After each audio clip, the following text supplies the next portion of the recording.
السلام عليكم ورحمة الله وبركاته. عمرك فكرت ايه اللي ممكن يحصل لو نسبة الأكسجين في الهواء زادت عن الطبيعي؟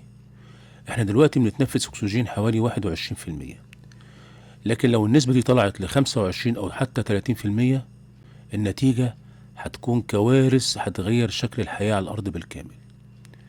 يلا بينا نفهم ايه اللي هيحصل خطوة بخطوة، بس أرجو في البداية عمل اشتراك في القناة وتفعيل الجرس ليصلك كل جديد.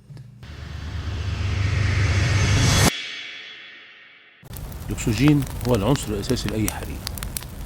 كل ما النسبة تزيد النار بتشتعل أسرع وأقوى، يعني شرارة سيجارة ممكن تعمل حريق غابة كامل. المدن هتبقى معرضة لانفجارات وحرائق مهولة، وصعب جدا السيطرة عليها. حتى طبخ في البيت هيبقى خطر، لأن أي نار هتولع أسرع من العادي.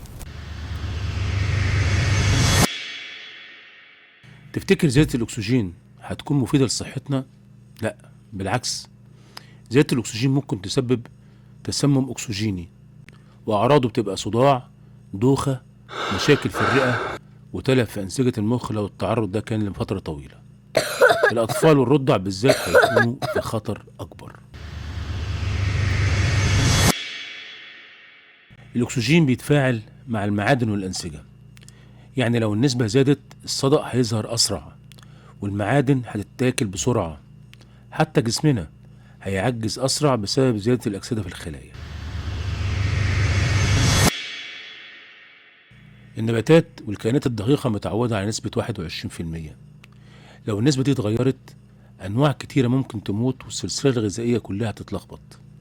ده معناه إن توازن الحياة اللي احنا عايشينه هيختل تماما.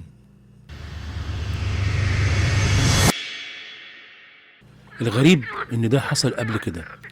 فمن حوالي 300 مليون سنة كانت نسبة الأكسجين حوالي 35%. ساعتها ظهرت حشرات عملاقة زي اليعسوب اللي بنسميه بالمصري أبو دراعة، اللي كان طول جناحه يقرب من المتر. بس الظروف دي انتهت بسبب تغير المناخ والحرائق الطبيعية اللي قللت الأكسجين.